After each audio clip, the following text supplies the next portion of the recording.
Britain के प्रधानमंत्री Boris Johnson के 2 दिन के भारत दौरे पर यूक्रेन युद्ध की छाया रही। इसके बावजूद दोनों देशों में व्यापार को बढ़ावा देने पर बड़ी सहमति बनी है। बोरिस जॉनसन ने कहा कि भारत एशिया का सबसे तेजी से उभरता सितारा है।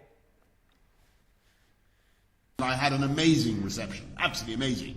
I felt a bit like Sachin Tendulkar and my face was about as ubiquitous everywhere as Amitabh Bachchan.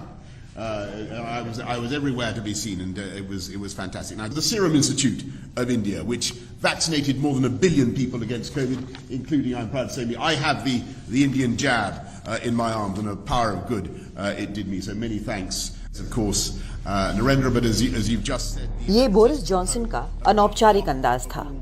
अंदाज और भी थे। साबरमती में गांधी आश्रम में चरखा काता तो बुलडोजर कारखाने में बुलडोजर पर सवार होकर फोटो खिंचवाई। शायद तब उन्हें मालूम न रहा होगा कि दिल्ली में बुलडोजर एक राजनीतिक मसला बन रहा है। वैसे ठोस कूटनीतिक बातचीत में भी यूक्रेन पर भारत के रुख को सही बताना उन्हें ठीक लगा। कहा कि भारत शांति के पक्ष में खड़ा है। हमने यूक्रेन में तुरंत युद्ध विराम और समस्या के समाधान के लिए डायलॉग और डिप्लोमेसी पर बल दिया।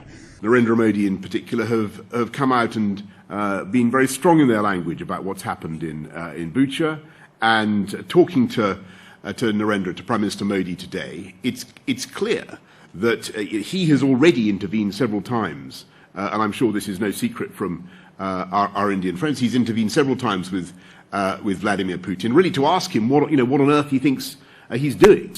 India has a historic relationship with Russia, which everybody understands and respects. लेकिन नजर ब्रेक्सिट के बाद यूके भारत के बेहतर समन्वय पर रही। नब्ज पहचानते हुए बोरिस जॉनसन ने रक्षा सौदों के लिए OGEL या ओपन जनरल एक्सपोर्ट लाइसेंस का ऐलान कर दिया, ताकि खरीद लाल फीताशाही में न उलझे। भारत में बनने वाले लड़ाकू विमानों और हेलीकॉप्टरों के लिए तकनीक देने की बात कही। साइबर सिक्योरिटी पार्टनरशिप पर जोर दिया, ताकि साइबर स्पेस भी अंतर्राष्ट्रीय नियमों के अनुरूप चले। खालिस्तानी आतंक से निपटने के लिए एंटी एक्सट्रीमिस्ट टास्क फोर्स की स्थापना की बात की। उधर भारत ने FTA पर अक्टूबर तक निर्णय, नेशनल हाइड्रोजन मिशन में शामिल होने का न्योता, इंडो पैसिफिक ओशन इनिशिएटिव में यूके के शामिल होने का स्वागत किया और एक दूसरे के देश में निवेश पर जोर दिया। जॉनसन के 2 भारत दौरे कोविड के कारण टले थे, लेकिन ये दौरा ब्रेक्सिट के बाद दोनों देशों के रिश्तों को गहन करने के लिहाज से अहम रहा। चलते चलते जॉनसन ने भारत को महान लोकतंत्र भी बताया और कहा कि यहाँ संविधान सुरक्षा देता है। दिल्ली से कादम्बिनी शर्मा, NDTV इंडिया।